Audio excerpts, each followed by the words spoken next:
cuff him and get him off my street! Brittany Vandercroft screamed that across the cul-de-sac at 2:47 on a Saturday afternoon, 3 seconds before her brother Dale walked up my driveway in a fake police uniform and clamped steel handcuffs on my wrists in front of my 14-year-old son. The badge was bought on Amazon. The cruiser was a Tahoe with magnetic decals. The handcuffs, unfortunately for Dale, were real. She was right about one thing. She did want me off her street. What she did not know, what she could not have known, was that I had been an FBI special agent for 16 years, and the federal indictment for her HOA board's $1.2 million embezzlement scheme was already sealed in a courthouse 21 miles away. By the end of that Saturday, in front of every neighbor on Birch Hollow Lane, she was about to find out exactly who I was. Comment below, where are you watching from? You will not believe what happens at 4 o'clock.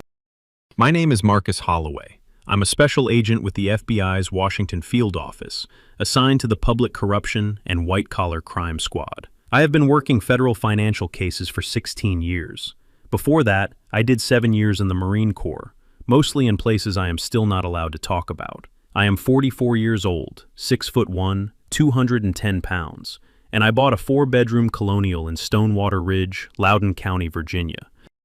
8 months before the day Britt Vandercroft sent 2 fake cops to arrest me on my own front porch. I bought that house for 2 reasons. The first reason was my son Ethan. He's 14, quiet kid, smart as a whip, plays varsity lacrosse, reads more than he talks, and looks more like his mother every year. My wife Allison was killed by a drunk driver on the Beltway 5 years ago next September. Ethan and I have been a 2-man household ever since. He needed a yard. He needed a school district. He needed a kitchen table where homework could happen without me bringing case files into it. The second reason was Stonewater Ridge itself. For 2 years, my unit had been quietly looking at the Stonewater Ridge Homeowners Association, specifically at a pattern of suspicious landscaping contracts, no-bid vendor relationships, and HOA dues that had quietly tripled over 6 years, while community amenities slowly fell apart. The treasurer was a woman named Brittany Vandercroft. She went by Britt. Her husband Trevor owned a contracting outfit called Blue Water Property Services. Blue Water had received over $600,000 from the Stonewater Ridge HOA in 2 years. The work Blue Water allegedly performed on the community pool, the clubhouse, and the gates had a strange habit of being invoiced, but not done. The case was in its preliminary stage. We had bank records, vendor invoices, and the cooperation of a former landscaper who had been stiffed by Blue Water. But to build the federal case, I needed to see the inside of that community. I needed to be a neighbor, not a stranger. I needed to know who knew what, who was scared, who was profiting, and who was just along for the ride. So I bought the house. I used my real name. I did not advertise my profession. I told the welcome committee I was a federal contracts analyst, which is technically true if you squint at my W-2. Ethan transferred to the local high school. We unpacked. We grilled hot dogs in the backyard. I joined the neighborhood Friday porch night, twice. I shook every hand I could shake. And quietly, very quietly, I began to listen. I listened to Mrs. Penniman across the street, who had been typing complaints about Britt's behavior into her own personal Word document for 2 years. I listened to the Reyes family on Magnolia Court, who had paid a $4,000 special assessment in 2023 for drainage repair that never materialized. I listened to Old Man Foster, 3 doors down, a retired civil engineer who had personally measured the depth of the gravel resurfacing on the cul-de-sac and informed me, with the calm satisfaction of a man who had spent 40 years catching people lying with concrete, that Blue Water had been billing for 2 inches and pouring 3/4 of an inch. That's a lot of listening for a man who was supposed to be invisible. The trouble, and Britt's first mistake, was that Britt did not like men who listened. She liked men who nodded. She liked men who agreed. She especially liked men who paid their dues, signed their forms, and never asked to see the books. Which was exactly what I was about to do. The trouble started the morning I filed a written records request. Under Virginia Code Section 55.1-1815, any member of a property owners association has the right to inspect the books and records of the association at the principal office during regular business hours, on 5 business days' notice. I sent that notice on a Monday. I sent it certified mail. I sent it polite. I requested 2 years of bank statements, vendor invoices, contracts, and meeting minutes. I cited the statute. I signed my name. Britt's response arrived on Wednesday. It was a single typed sheet on Stonewater Ridge HOA letterhead, signed in fountain pen, that said, "Your request has been denied. The board will consider future requests at its discretion." That's it. That was the whole letter. I read it twice, then I smiled. Here's a thing every homeowner in America should know, and the law on this is settled. Almost every state has a statute requiring HOAs to share their books with the homeowners they bill. The exact statute varies by state, but the principle is universal. An HOA is a private corporation funded by mandatory dues, and the people paying the dues have a legal right to see the books. If the HOA refuses, the homeowner can file in civil court and almost always win, and the HOA, if found in willful violation, can be ordered to pay legal fees plus statutory penalties. Refusal of a properly filed records request is the clearest red flag of HOA fraud you will ever see. If you ever get that letter, save it. I saved Britt's letter in a manila folder. Then I filed my response, a short letter citing the statute, requesting reconsideration, and noting my intent to seek judicial relief if records were not provided within 30 days. 48 hours later, the harassment started. Friday morning, Ethan opened the front door to walk to the bus stop and tripped on a violation notice taped to the door. The HOA had cited me for a mailbox violation. Specifically, my mailbox was painted a non-compliant shade of black. According to the cited bylaw, mailboxes in Stonewater Ridge must be Sherwin-Williams iron ore SW7069 or equivalent. My mailbox was Sherwin-Williams tricorn black SW6258. The notice carried a $100 fine. By Monday, I had 3 more notices. Garage door cleanliness, lawn edge alignment, a lawn ornament Ethan had bought at a school fundraiser, a small wooden owl on a stake, was apparently in violation of non-conforming yard art. By Friday, I had 8 notices. Total fines, $950. I paid every single one, in cash, with a smile. Each receipt went into the manila folder. Ethan watched me write the 8th check at the kitchen table on Friday night, and cocked his head. "Dad," he said, "you're not annoyed." "I'm not." "Why not?" I capped the pen. I slid the receipt into the folder. I patted the folder. "Ethan, when somebody lies on paper, they leave a trail on paper. 8 notices means 8 separate signatures, 8 time-stamped acts of retaliation, and 8 pieces of evidence I didn't have on Monday. Annoying me costs Britt nothing. Annoying a federal agent who's already building a public corruption case against her HOA, that costs her her freedom." He thought about that for a second.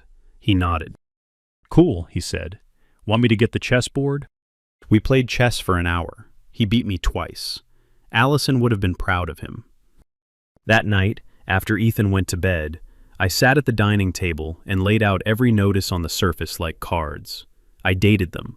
I cross-referenced them with the timeline of my records request. I drafted a memo to my supervisor. I added Britt's mailbox letter to the exhibit list of an indictment that did not, yet, exist. The folder was getting heavy. Britt was filling it for me. The takeaway, for anyone listening: never argue with a bully on their terms. Document instead. The trail they leave is the rope they hang themselves with. Britt's second move was the SUV. It was a black GMC Yukon with tinted windows and no plates that anyone could see, and it started parking across the street from my house at exactly the moments my son was getting on or off the school bus. Twice the first week, 3 times the second. By the 3rd week, it was a daily occurrence. The first time it happened, I was in the kitchen pouring coffee. Ethan came in holding his lacrosse stick. "Dad, that black SUV is back." I walked to the front window. The Yukon was parked across from our mailbox, engine running, 2 men inside. One of them was holding a phone up like he was either taking a photo or pretending to. "Has it been there all morning?" "Since I got up." "Anybody get out?" "Not yet." I poured Ethan cereal. I made him oatmeal. I fed the dog, a yellow lab named Margie that Allison had picked out from a shelter the year before she died. I drove Ethan to school in my own car. The Yukon followed us for 2.5 blocks before it turned off. I had the plate. The plate had been removed from the front of the vehicle, but I had photographed the rear plate from my doorbell camera in 3 frames. I ran the plate. It came back to a Stonewater Ridge HOA, private security contractor, called Sentinel Tactical Group. Sentinel Tactical Group was a Virginia LLC registered to Dale Vandercroft. Dale was Britt's brother. Britt had her brother running surveillance on a federal agent. She didn't know that part yet, but the file got a lot more interesting that week. Sentinel Tactical Group had been receiving $32,000 a quarter from the Stonewater Ridge HOA budget under the line item Community Safety Patrol. The amount had increased every year since 2020. The community had not seen a single uniformed patrol in the last 18 months. I added Sentinel Tactical Group to the wire fraud chart. That weekend, I made a decision. If Dale wanted to surveil my house, he was welcome to do it for as long as he wanted. I would let him stack hours. I would let him document himself. I would let him pretend to be a legitimate security operation. Every day his SUV parked across from my mailbox was another data point on a federal RICO chart. The thing Britt didn't understand about a man like me was that I had no urge to chase her. I had every urge to stand still while she ran toward me at full speed. The third week, she escalated again. She filed a complaint with Loudoun County Code Enforcement, claiming I was running an illegal home business out of my basement. The code enforcement officer who showed up was a quiet man named Hector Ruiz. He'd been doing his job for 26 years. He walked the perimeter of my house. He checked my electrical meter. He looked at my driveway. He stood in my front yard for a full minute. Then he climbed up my front porch steps and rang the bell. "Mr. Holloway," he said, "you got a minute?" "Always." "Off the record?" "Off the record." This is the 11th complaint Mrs. Vandercroft has filed against a Stonewater Ridge homeowner in 2 years. 6 of those complaints I personally responded to. Every single one was unfounded. The other 5 complaints went to my colleagues. Same record. 0 violations confirmed. I just wanted you to know that. "Hector," I said, "can I ask you something?" "Sure." "Off the record." "Off the record. Have you ever filed any of those complaint records with anyone outside Loudoun County Code Enforcement?" He looked at me for a long second. He smiled. The kind of smile I have seen on a lot of public servants who have spent their whole careers watching petty tyrants get away with things. "Mr. Holloway, if somebody from a federal agency ever wanted to subpoena that complaint history, I would be very happy to comply. Just hypothetically." "Just hypothetically." He tipped his hat. He walked back to his truck. He drove away. I went inside. I sat down at the dining room table. I added Hector Ruiz to the witness list. The folder was now 4 inches thick. The third escalation came on a Tuesday morning in early October. Britt had my car towed out of my own driveway. I came out at 7:15 a.m. with my coffee and my keys, and the slot where my Tahoe had been parked at 6 o'clock when I went to bed was empty. There was a yellow tow notice taped to the lamppost at the end of the driveway. The notice said my vehicle had been removed for obstruction of a Stonewater Ridge HOA right-of-way, and that I could retrieve it by paying a $400 towing and storage fee at AAA Vandercroft Auto Recovery. AAA, Vandercroft Auto Recovery. The same last name.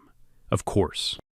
I stared at the empty driveway for about 10 seconds. Then I called Ethan from the front porch. He came out in his hoodie holding a Pop-Tart. "Where's the truck?" "Britt towed it." "From our driveway?" "From our driveway." He chewed his Pop-Tart. He squinted at the empty asphalt. He swallowed. "That's illegal, right?" "Almost certainly." "What are we doing?" "You're going to school. I am going to work. And then tonight, I am going to sit at the kitchen table and write a report." He nodded. Got in my borrowed bureau car. We drove to school. Here's a thing every American homeowner should know. Your driveway is your property. An HOA cannot tow a vehicle off your private driveway. They can tow vehicles off HOA-owned roads or HOA common areas if there is proper signage and proper procedure, but they cannot reach onto your private property and take your truck. Doing so is conversion. Conversion is the civil tort version of theft. In Virginia, conversion is also a crime if the vehicle's value exceeds $500. The takeaway is simple. If an HOA tows your car off your own driveway, that's not a property dispute. That's auto theft. I retrieved the Tahoe at 3 in the afternoon. The lot was a fenced gravel pad behind a strip mall. The man behind the counter was approximately 300 pounds, wore a wife beater under a flannel shirt, and chewed sunflower seeds while he typed. He charged me $417.12. I paid in cash. I got a receipt. I photographed the receipt. I photographed the lot. I photographed his face on the way out, with my phone held casually below my hip the way they teach in counter-surveillance training. His name, according to the LLC filing for AAA Vandercroft Auto Recovery, was Dale Vandercroft Jr., Britt's nephew. Dale Vandercroft Sr., a few miles away, was busy parking his black GMC Yukon across the street from my house. I was now collecting Vandercrofts the way Pokemon trainers collect Pokemon. By 4:30 that afternoon, I had filed a civil complaint for conversion in Loudoun County General District Court, plus a separate complaint with the Virginia State Corporation Commission alleging unauthorized vehicle storage. I had also forwarded the entire incident, with photographs, receipts, and the towing notice, to a friendly assistant United States attorney named Renata Park. Renata called me at 5. "Marcus," she said, "are you sure you want to keep playing this out?" "I am." "You could pull her in tomorrow." "She hasn't done the federal piece yet." "She's already done plenty of federal pieces." "Renata, I want her to do the federal piece on camera, in front of witnesses, with my son in the kitchen." There was a long pause on the line. "Marcus, are you setting up a sting?" "I am letting a sting set itself up." She laughed, real laugh, tired prosecutor laugh.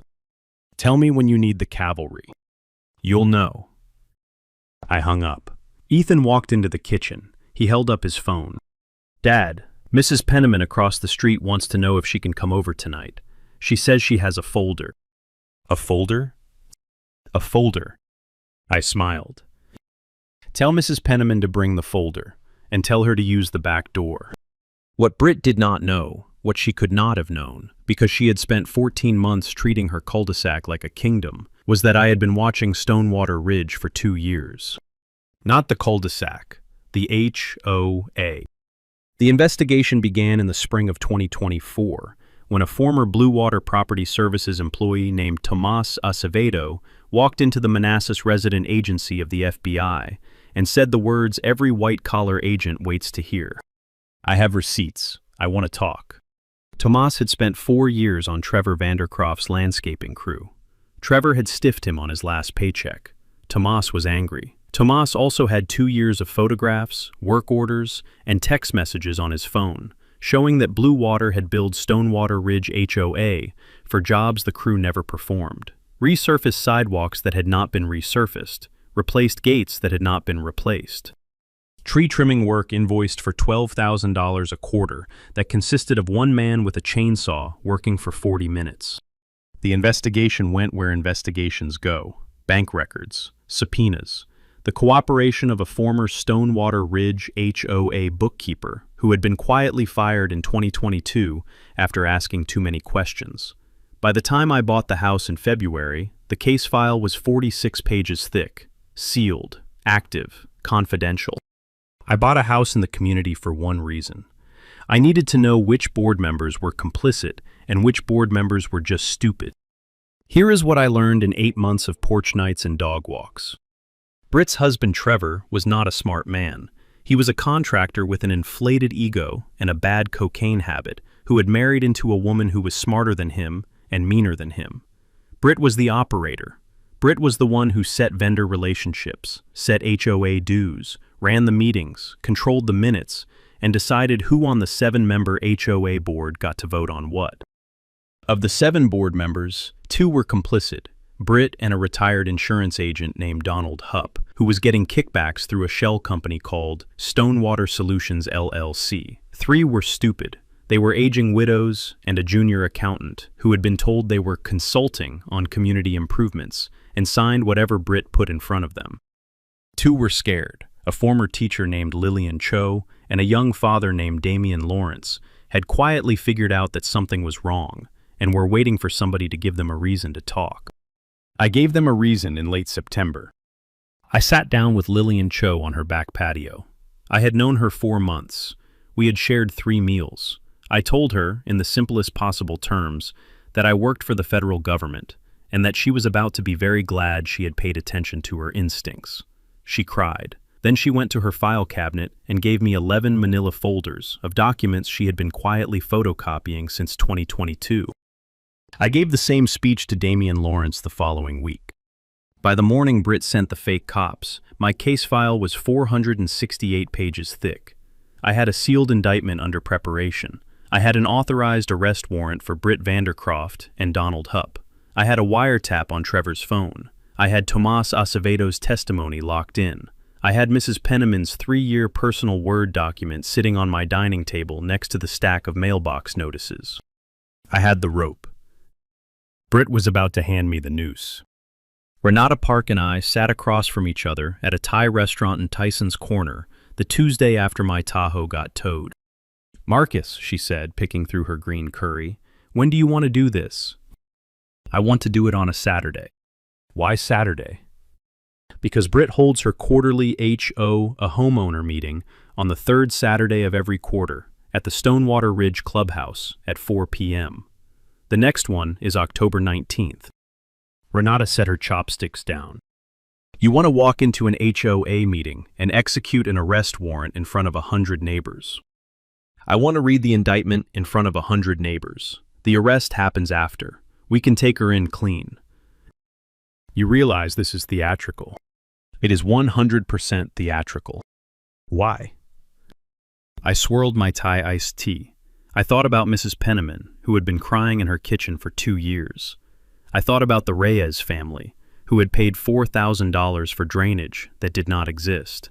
I thought about old man Foster, who had measured the gravel. Because the people in that room have been told for 6 years that the woman running their HOA is untouchable. They have watched her bully their neighbors, ruin their property values, and steal their money.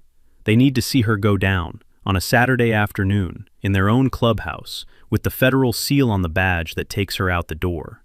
It's not just an arrest, it's a community recovery. Renata thought about it. She nodded slowly. "Okay," she said, "Saturday the 19th. In the meantime, I had a sting to let close around me. The next 12 days, I quietly accelerated my visibility. I parked my Tahoe in the driveway slightly off-center.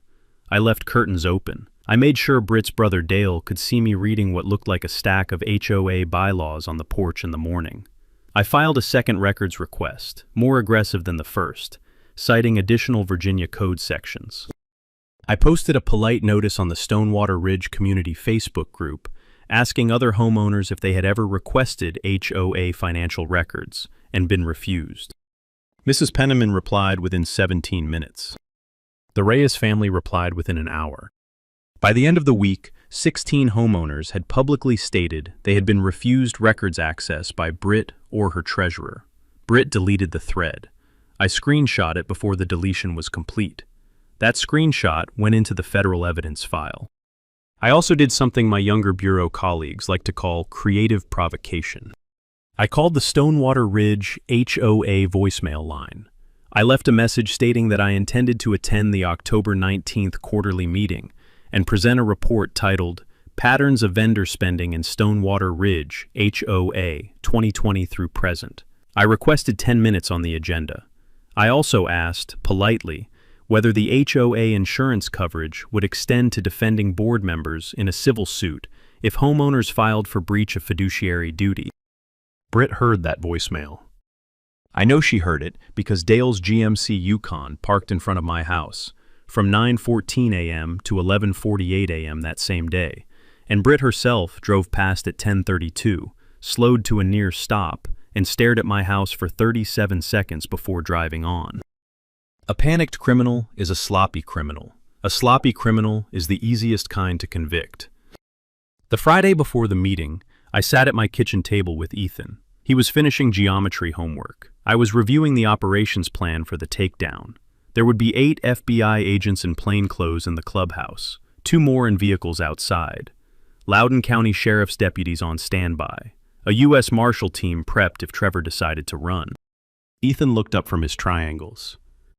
"Dad, what if Mrs. Vandercroft does something stupid before the meeting?" I looked at my son. I looked at the operations plan. I looked at the 8 months of folders on the dining room table. "Then, kiddo," I said, "she does something stupid before the meeting, and I'm going to make sure you have your phone charged, because if she does something on Saturday morning, I want it on video." I handed him a portable phone charger. He grinned, the grin he gets from Allison. "Cool, Dad." He went back to his homework. She did something stupid before the meeting. October 19th, 2:47 p.m. The HOA quarterly was set to start at 4 o'clock. I was in my front yard with Ethan, working on the lawn so it would look pristine for the inevitable Brit drive-by. A black Tahoe pulled around the corner and slowed at the foot of my driveway. It had decals on the side. Stonewater Ridge Community Police, in dark blue, with a 5-pointed star. The decals were magnetic. I could see the seam. 2 men got out. They were in dark navy uniforms that were not police uniforms. The patches on the shoulders said Stonewater Ridge Community Police in black thread. The badges they wore on their chests were clipped, not pinned, and they were the kind you can buy on Amazon for $30. The bigger one was Dale Vandercroft. The smaller one was a kid named Cody Witt, age 24, listed on the Sentinel Tactical Group payroll as a junior security officer. Dale walked up my driveway with one hand resting on a holstered handgun and the other holding a clipboard.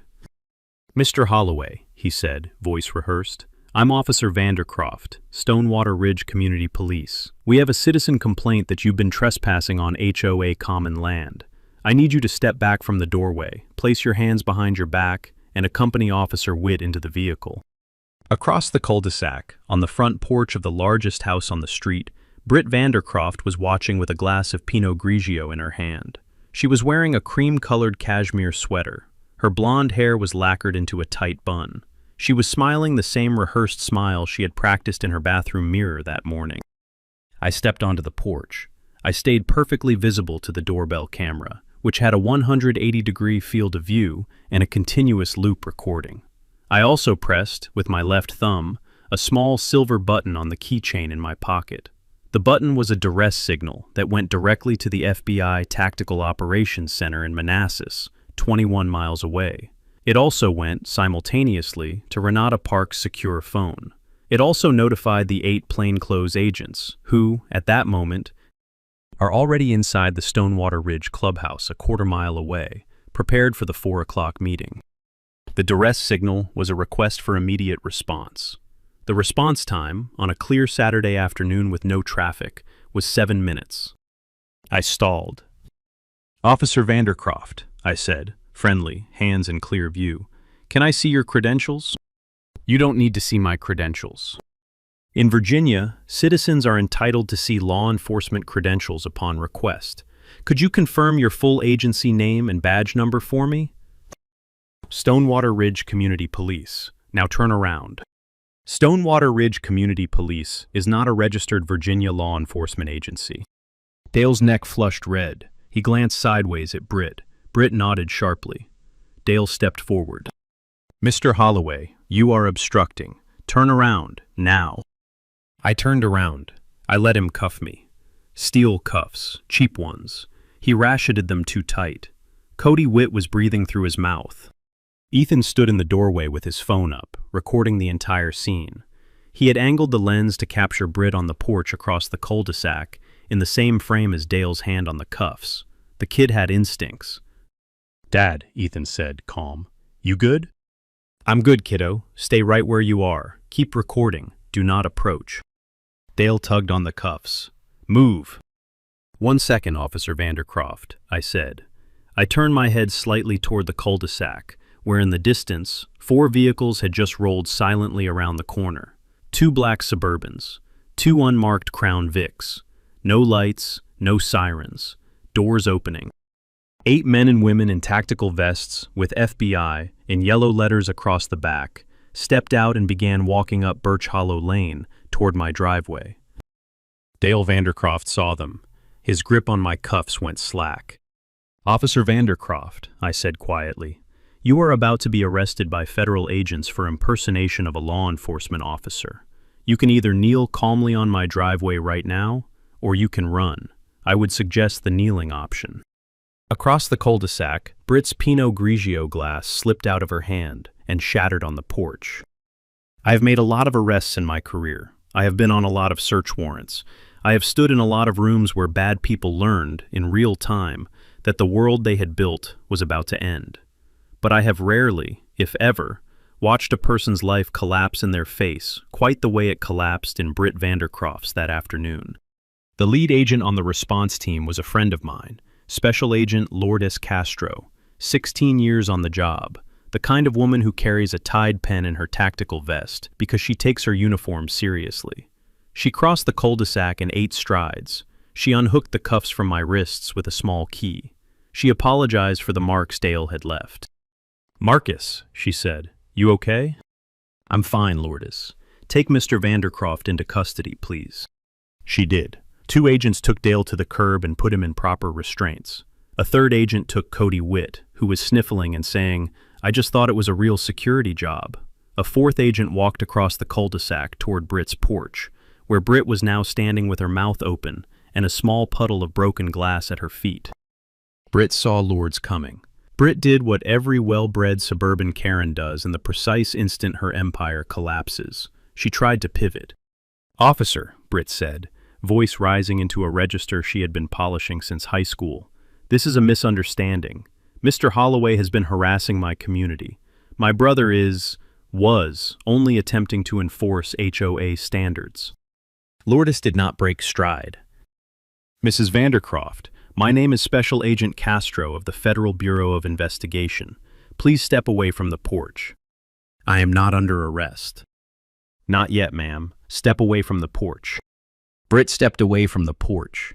She looked across the cul-de-sac at me, finally connecting the dots, really connecting them for the first time.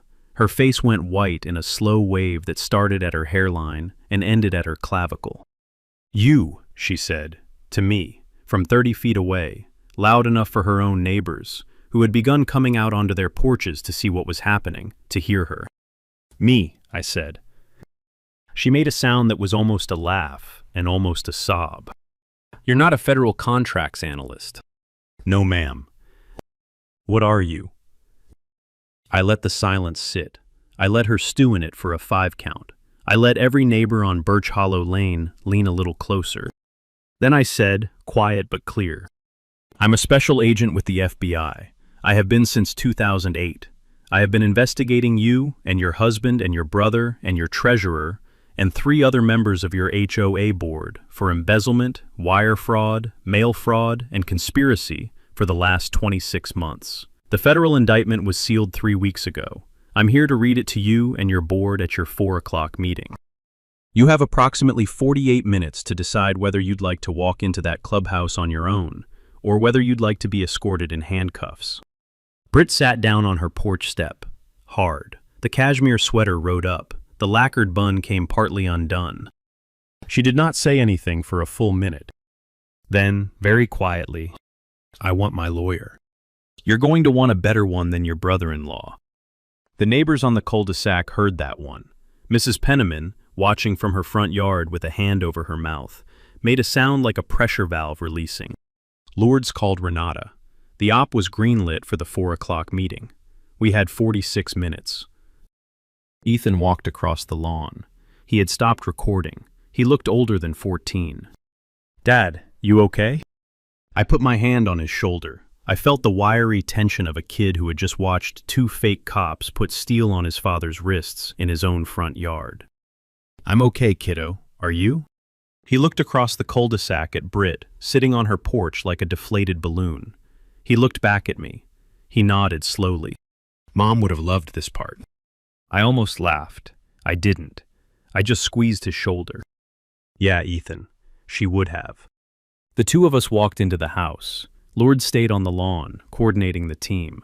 I had 46 minutes to put on a clean shirt, comb my hair, and prepare to read a federal indictment in a community clubhouse. I was ready.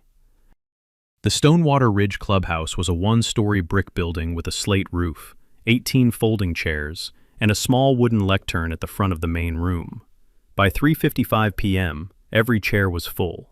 By 3:58, people were standing along the back wall. By 4 o'clock, the cul-de-sac itself was full of cars parked at angles, and there were neighbors leaning in the open back doorway of the clubhouse just to see. Mrs. Penniman was in the second row. The Reyes family was in the third. Old Man Foster was in the fifth because his hearing was good. Lillian Cho and Damian Lawrence sat together near the front. The four other HOA board members, the three who were stupid and the one who was complicit, retired insurance agent Donald Hupp, sat at the long folding table at the front of the room. Donald's face had drained to the color of unfinished drywall. The three stupid ones did not know yet that their lives were about to change. They were going to learn. At 4:02 p.m., Britt Vandercroft walked through the front door, escorted by two FBI agents. She was not in handcuffs. She was wearing the same cashmere sweater. Her hair was redone. Her makeup was redone. Her composure was not. She walked to the front. She sat in the empty chair next to Donald Hupp. She did not look at the room. At 4:04, I walked in. The room went very still. I had on a charcoal suit, a white shirt, a tie my late wife had picked out in 2018. I had my badge on my belt. I had a federal indictment in a leather portfolio under my arm. Behind me, Special Agent Castro and Assistant U.S. Attorney Renata Park. I walked to the lectern. I tapped the microphone twice. I let the silence sit. Good afternoon, Stonewater Ridge. My name is Marcus Holloway. I am a special agent with the Federal Bureau of Investigation, Washington Field Office, Public Corruption Squad. I purchased a home on Birch Hollow Lane 8 months ago. I did so under my real name. I am here today to read into the public record a federal indictment, sealed 3 weeks ago, against 4 members of your homeowners association board. You could hear a hummingbird from the parking lot. I read the indictment. I read it slow. I read it clear. I read each count. Wire fraud, 18 counts. Mail fraud, 22 counts. Embezzlement of HOA funds, 6 counts. Conspiracy to commit fraud, 1 count. The named defendants, Brittany Ann Vandercroft, Trevor James Vandercroft, Donald Curtis Hupp, and Dale Marcus Vandercroft. I read the dollar amounts. $1,247,000 in HOA dues misappropriated over 6 years. I read the names of the bogus contracts, the drainage repair that never happened, the clubhouse roof that was never replaced, the community pool resurfacing that was never resurfaced, the $32,000 a quarter to Sentinel Tactical Group for security that did not exist. I read the dates of the wire transfers from the HOA operating account into Stonewater Solutions LLC, a shell company with a single shareholder, Donald Hupp's brother-in-law in Ocala, Florida. When I finished reading, Donald Hupp was crying silently into his tie. The 3 stupid board members were staring at the table in front of them as if it had personally insulted them. Britt was perfectly still. I closed the leather portfolio. I looked across the room. Mrs. Penniman was sitting up very straight. The Reyes family was holding hands. Old Man Foster nodded once at me. I leaned into the microphone. For the record, the 4 named defendants will be transported to the Albert V. Bryan U.S. Courthouse in Alexandria for processing. The remaining 3 members of the HOA board are not, at this time, named as defendants. They will, however, be receiving very polite phone calls from Assistant United States Attorney Renata Park beginning Monday morning. Your community accounts have been frozen, pending receivership. A federal monitor will be appointed within 72 hours. Dues collection is suspended. Then I let one beat hang. I want every homeowner in this room to understand something. The money these 4 people stole from you is going to be returned. The receivership process exists for exactly this purpose. You are not going to lose your community. You are going to get it back. The room exhaled. Somebody in the back row started clapping. then somebody else, then everybody. Lourdes Castro stepped forward and read Brittany Vandercroft her Miranda rights. Britt closed her eyes. The cuffs went on quiet.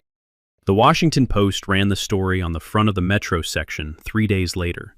Under the headline, FBI agent posed as neighbor for 8 months, broke open Virginia HO a fraud ring. The reporter, a woman named Audrey Limon, who had been covering corruption in Northern Virginia for 9 years, did her homework. She quoted Mrs. Penniman. She quoted Hector Ruiz at Loudoun County Code Enforcement. She quoted Renata Park. She did not quote Britt Vandercroft, because Britt was inside a federal holding facility in Alexandria and was not taking calls. The follow-up coverage was bigger. Within 2 weeks, 3 other HOAs in Northern Virginia opened their own internal financial reviews. 2 of them found irregularities. 1 filed criminal complaints of its own. The Virginia State Legislature announced hearings on HOA financial transparency.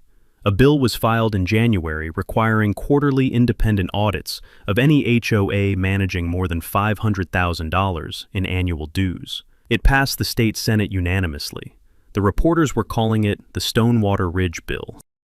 Britt and Trevor Vandercroft pleaded guilty in February to avoid trial. Britt got 6 years. Trevor got 8. Donald Hupp pleaded earlier in exchange for cooperation and got 3. Dale Vandercroft got 18 months in federal prison for impersonating a law enforcement officer and accepted an additional 3 years of supervised release. The Stonewater Ridge HOA was placed in court-appointed receivership. A retired federal magistrate named Henry Truitt was appointed to oversee the recovery. Within 90 days, every homeowner in the community received a refund check for back overcharged dues and the completion of all the work that had been billed but never performed. Mrs. Penniman cried when she opened the envelope. Old Man Foster framed his. A new HOA board was elected in March. Lillian Cho was the new president. Damian Lawrence was the new treasurer. Mrs. Penniman was named the official community historian. Her 3 years of personal Word documents were donated to the Loudoun County Library. Ethan turned 15 in April. He invited 14 friends to a backyard barbecue. We grilled hot dogs and burgers. Margie the dog ran in circles. Lourdes Castro came. Renata Park came. Hector Ruiz from Loudoun County Code Enforcement came. Mrs. Penniman brought a casserole. The Reyes family brought a pie. I started something in my late wife's name that May. The Allison Holloway Foundation for HOA Transparency, a small nonprofit that does one specific thing. It provides free legal consultations to homeowners across the United States who suspect their HOA is engaged in financial misconduct and need help understanding their rights. The intake line runs out of a small office in Reston. The seed funding came from a quiet portion of the Stonewater Ridge restitution, plus matching donations from neighbors I never expected to give. Lillian Cho is on the board. So is Renata Park. So is Mrs. Penniman. So is Ethan.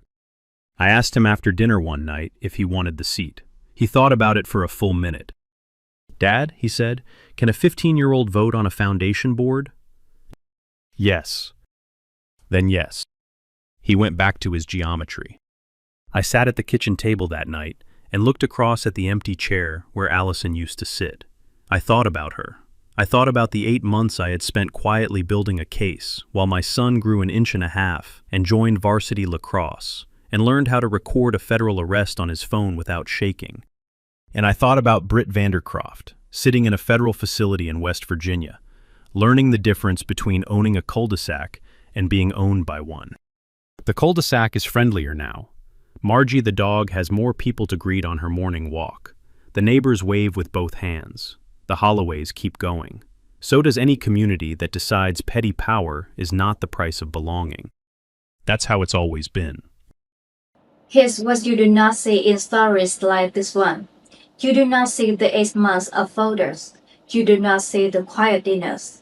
You do not see the kid in the doorway with the phone, learning how to keep a steady hand because his father taught him calm is the most expensive currency in a fight.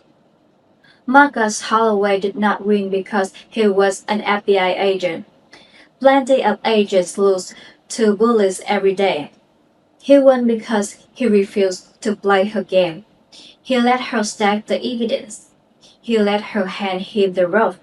He understood that real authority was in silence, and that paperwork is a long blade in the long fight. If your HOA is hiding their books, you have a right to see them. Prove your status. Send the certified letter. Send every reply. Bullies cannot survive sunlight, and the law is almost every state give you the flashlight. If you ever find a Karen, an HOA board, or any small town tyrant, drop your story in the comments. I read every single one. Hit subscribe. Next week, a property manager who told a single mom to find another building right before her unit got featured on the local news. That story is going to be wild.